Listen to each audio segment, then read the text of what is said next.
నమస్కారం. సుప్రభాత ఘంటారావానికి స్వాగతం. ముందుగా ప్రధానాంశాలు. 90 రోజుల్లో కర్నూలుకు హైకోర్టు బెంచ్. పాదయాత్ర హామీలన్నీ నెరవేరుస్తామన్న లోకేష్.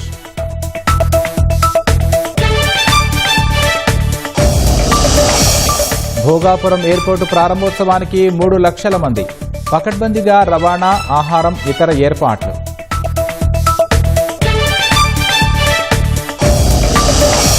ఛత్తీస్గఢ్, ఉత్తర ఒడిశాపై కదులుతున్న తీవ్ర వాయుగుండం. రాష్ట్రంలో పలు ప్రాంతాల్లో మోస్తరు వర్షాలకు అవకాశం.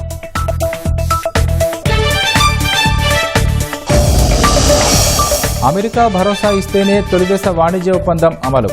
భారత్కు తగిన ప్రయోజనాలు లభించాలని గోయల్ వ్యాఖ్య.